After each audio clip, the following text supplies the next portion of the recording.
Pulivendula ZPTC స్థానాన్ని Telugu Desam party సొంతం చేసుకుంది.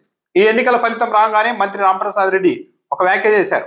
అదేంటంటే జగన్మోహన్ రెడ్డి ఇకనైనా మారకపోతే మళ్ళీ కూడా ఇలాంటి ఫలితం ఇక్కడ రిపీట్ అవుతుందని మంత్రి రాంప్రసాద్ రెడ్డి వ్యాఖ్యానించారు.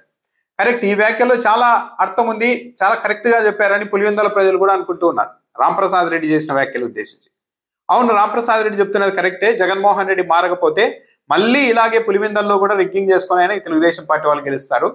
అధికారంలో ఉన్నప్పుడు పైన దేవుడు ఉన్నాడు, కింద ప్రజలు ఉన్నారు, నేను నా పని నేను చేసుకుంటూ వెళ్తాను అని జగన్మోహన్ రెడ్డి రాజకీయం చేస్తే, ఆ తరహా రాజకీయం చేస్తే ఇలాంటి ప్రాంతంలో ఇలాంటి చోట ఇలాంటి రాజకీయాలే చేస్తారు అవతలి వాళ్ళు అని పులివెందుల ప్రజలు కూడా అభిప్రాయపడుతూ ఉన్నారు.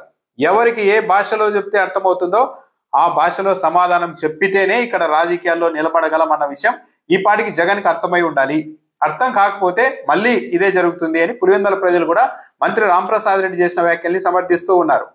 పులివెందుల ప్రజలు ఈరోజు రాసి పెట్టుకోండి, వచ్చే ఎన్నికల్లో పులివెందుల్లో వైఎస్ఆర్ కాంగ్రెస్ పార్టీ జగన్ నిలబడనియండి, ఇంకొకరు నిలబడనియండి.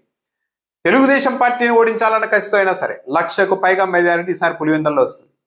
నిన్న పులివెందుల్లో జరిగిన ఆ ఘాతుకానికి కడప జిల్లా మొత్తం మీద తెలుగుదేశం పార్టీ మూల్యం చెల్లించుకుంది. కడప జిల్లాలో ఉమ్మడి కడప జిల్లాలో ఒక్క సీటు కూడా తెలుగుదేశం పార్టీకి గెలిచే అవకాశం లేదు. ఎందుకంటే ఆ స్థాయిలో అక్కడ స్థానికుల నుండి భావోద్వేగాలు, కోపం ఆ స్థాయిలో వచ్చింది నిన్న చేసింది.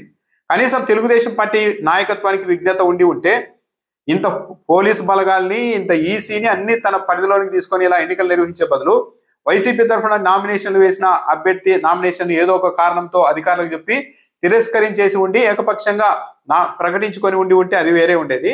కానీ ఏదో ఒక దండయాత్ర చేయాలి, వీళ్ళ సంగతి తేల్చాలి, ఈ గ్రామాల్లో చిచ్చు పెట్టాల్సిందే, నిప్పు రాజేయాల్సిందే, మళ్ళీ రక్తపాతం పారాల్సిందే అన్న ఒక కుట్రబుద్ధితోనే చేసినట్టుగా ఉంది ఈ వ్యవహారం.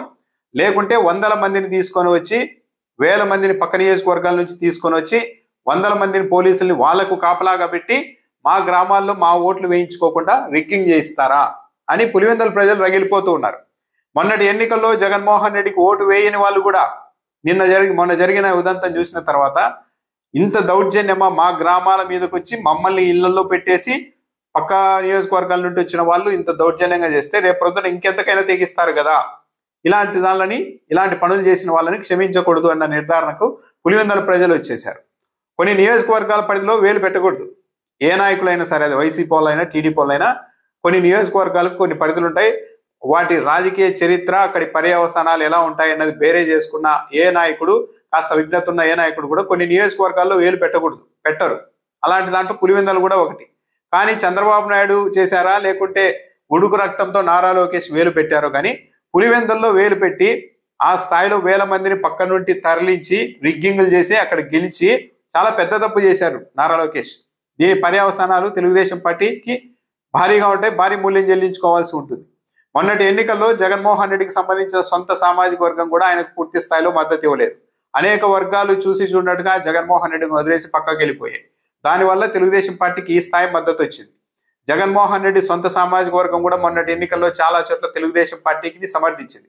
కానీ నారా లోకేష్ ఆలోచనతో పులివెందుల్లో ఇలాంటి రాజకీయం చేయడం ద్వారా, అందులోనూ అక్కడ వాడిన రాజకీయ నాయకులు కూడా అదే సామాజిక వర్గానికి చెందిన వాళ్ళు, బీటెక్ రవి కావచ్చు, ఆదినారాయణ రెడ్డి కావచ్చు, దొంగ ఓట్లు వేయడానికి పక్క నియోజకవర్గాల నుండి తీసుకొచ్చిన వాళ్ళు కూడా అదే సామాజిక వర్గం వాళ్ళు. అంటే ఒక సామాజిక వర్గం నాయకుల మధ్య చిచ్చు రాజేసి, 2 ప్రాంతాల మధ్య చిచ్చు రాజేసి ఈ మంటల్లో చలి కాసుకోవడానికి ప్రయత్నించింది తెలుగుదేశం పార్టీ నాయకత్వం అన్న అంశాన్ని గుర్తించారు. సో తెలుగుదేశం పార్టీకి కొన్ని వర్గాలు పూర్తిగా దూరం అయినట్టే, ఒక వర్గం పూర్తిగా దూరం అయిపోయినట్టే. ఇక నుండి అటు ఇటు ఆలోచన చేస్తున్న వాళ్ళు కూడా ఇంకా తెలుగుదేశం పార్టీకి ఇంకా మద్దతుగా ఉండే అవకాశం లేదు. మొన్న చేసిన దారుణం చూసిన తర్వాత జగన్మోహన్ రెడ్డి తమకు న్యాయం చేస్తాడా, మంచి చేస్తాడా, చెడు చేస్తారా అన్నదాంతో సంబంధం లేకుండా కూడా ఇక వైఎస్ఆర్ కాంగ్రెస్ పార్టీ వైపు కొన్ని వర్గాలు కన్సాలిడేట్ కాబోతున్నాయి, సంఘటితం కాబోతున్నాయి. నారా లోకేష్ చేసిన పని అది.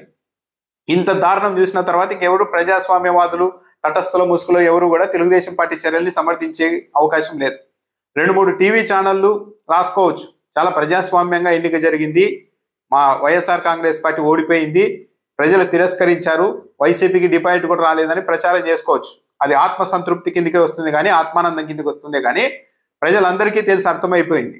ఒకవేళ ప్రజలు పిచ్చోళ్ళు, అసలు ఏమీ తెలియడం లేదు, మనం చెప్తున్న వార్తలు మాత్రమే వింటున్నారు అని ఆ మీడియా సంస్థలు అనుకుంటే మనం ఏం చేయలేం. కానీ ప్రపంచంలోకి మొత్తం వెళ్ళి ప్రపంచం మొత్తానికి తెలిసిపోయింది మొన్న ఎన్నికల్లో ఏం జరిగింది, ఎంతమంది దొంగ ఓటర్లు వచ్చేసారు, ఏం చేశారు అని. ఇప్పుడు జగన్మోహన్ రెడ్డికి వైఎస్ఆర్ కాంగ్రెస్ పార్టీకి ఒక అనివార్యతను సృష్టించేశారు. జగన్మోహన్ రెడ్డి రాజకీయంగా నిలబడాలంటే తన సొంత నియోజకవర్గంలో తన క్యాడర్ని, అక్కడ ప్రజల మనోభావాల్ని గౌరవించాల్సిందే, వాటిని గుర్తించాల్సిందే, వాటిని కాపాడాల్సిందే.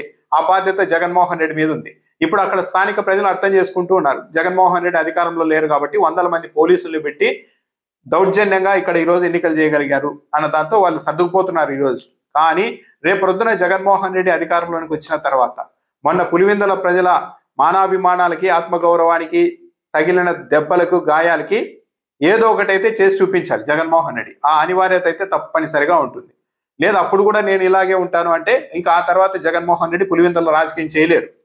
కాబట్టి పులివెందుల్లో జగన్మోహన్ రెడ్డికి ఒక అనివార్యత సృష్టించారు మొన్న.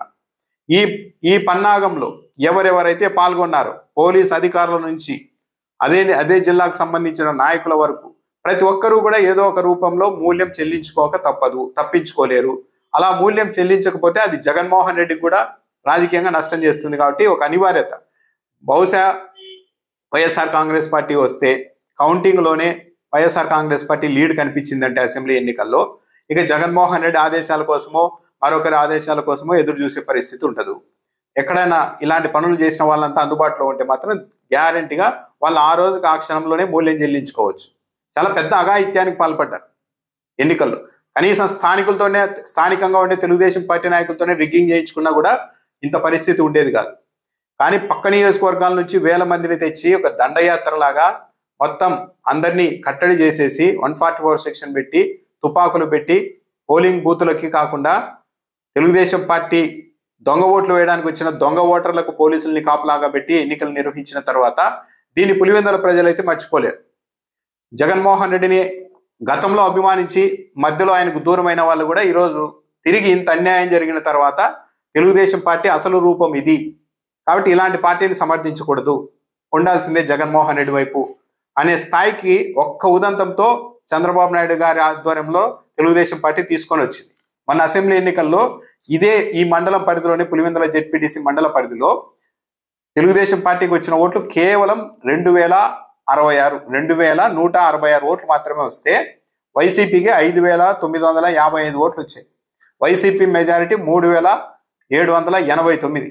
కానీ ఈరోజు మొత్తం ఏకపక్షంగా రిగ్గింగ్ చేసుకున్నారు కాబట్టి తెలుగుదేశం పార్టీ అభ్యర్థికి మెజారిటీ 6050 ఓట్లు, వైసీపీకి కేవలం వచ్చిన ఓట్లు 683 ఓట్లు. దీన్ని నమ్మశక్యంగానే లేదు. ఎందుకు ఈ 683 ఓట్లు కూడా ఎవరు వేశారు అనే అనుమానం కూడా రావచ్చు. రిగ్గింగ్లో 100కు 100% ఒకే పార్టీకి వేస్తే అక్కడ రీపోలింగు లేనిపోని ఇబ్బందులు వస్తాయని చెప్పి వీళ్ళే బాగా చూడండి, 6000 చిల్లర ఓట్లు వాళ్ళకు వస్తే 683 ఓట్లు వీళ్ళకి వచ్చాయి అంటే ఏంటి, ఒక 10% వైసీపీ వాళ్ళకేసి 90% ఓట్లు గుద్దుపోసుకున్నారు. ఆ స్థాయిలో మార్జిన్ పెట్టుకున్నారు. ఏమో ఎక్కడ మన ఈ పోలింగ్లో మనం ఇంత స్థాయిలో రిగ్గింగ్ చేయకపోతే పక్క బూతులో ఏమన్నా వైసీపీ వాళ్ళు ఏమన్నా ఓట్లు వేస్తున్నారేమో, అవి ఇవి కలిపినప్పుడు వాళ్ళకి డామినేషన్ అవుతుందేమో అన్న భయంతో, ఒక అభద్రతా భావంతో ఈ స్థాయిలో 90% రిగ్గింగ్ చేసేసుకున్నారు ఓట్లు. 10% వైసీపీ వాళ్ళకి వేశారు. క్లియర్గా అర్థమవుతోంది ఇక్కడ. అయితే మొన్న జరిగిన దాంట్లో స్థానికంగా పోలీసుల నుంచి కోయా ప్రవీణ్, ఆ డిఎస్పీ కాల్చి పడేస్తాను ఆ కొడక అని వైసీపీ కార్యాలయం దగ్గరికి వెళ్ళి వైసీపీ నాయకుల్ని బెదిరించిన డిఎస్పీ వీళ్ళైతే ఈ డిజిటల్ బుక్లో, వైసీపీ డిజిటల్ బుక్లో ఉండే అవకాశం ఉంది. ఎందుకంటే కోయా ప్రవీణ్ చేసిన వ్యాఖ్యలు కావచ్చు, ఆయన వ్యవహరించిన తీరుపైన ఇప్పటికే వైసీపీ చాలా ఆగ్రహంగా ఉంది. సో ఆయన్ని టార్గెట్ చేయొచ్చు పోలీస్ ఆఫీసర్ల నుంచి. ఇక రాజకీయంగా బీటెక్ రవి, మరీ ముఖ్యంగా ఆదినారాయణ రెడ్డి, బీటెక్ రవి అన్న తన ఆ నియోజకవర్గంలో పనిచేస్తున్నాడు కాబట్టి ఇలాంటి ఎత్తులు వేయచ్చు. కానీ ఆదినారాయణ రెడ్డి లేనిది నెత్తినేసుకొని తన నియోజకవర్గం నుంచి 1000 మందిని తరలించి మరీ ఓట్లు వేసి జగన్మోహన్ రెడ్డిని, వైఎస్ఆర్ కుటుంబాన్ని బాగా రెచ్చగొట్టారు. సో ఈ పరిణామాలు భవిష్యత్తులో ఎటైనా దారి తీయచ్చు. డిఎస్పీని ఉద్దేశించి జగన్మోహన్ రెడ్డి కాల్చి పాడేస్తానా కొడక అంటావా అని ఆ పదాన్ని రిపీట్ చేసి కానివ్వండి అన్నారు. సరే మేము ఇది చేస్తాం అది చేస్తామని అప్పటికప్పుడు చెప్పింటే ఆయన ఏదో ఆవేశంతో అనేసారు జగన్మోహన్ రెడ్డి అనుకోవడానికి. కానివ్వండి అంటే చాలా ప్లాన్డ్గానే చేయబోతాం ఈసారి అన్నట్టుగా పరోక్షంగా సిగ్నల్ ఇచ్చారు. అవతల వాళ్ళకి ఇప్పుడు జగన్మోహన్ రెడ్డి మమ్మల్ని ఏం చేయబోతాడు మళ్ళీ అధికారంలోకి వస్తే అన్నది అంతు చిక్కని పరిస్థితిని సృష్టించారు.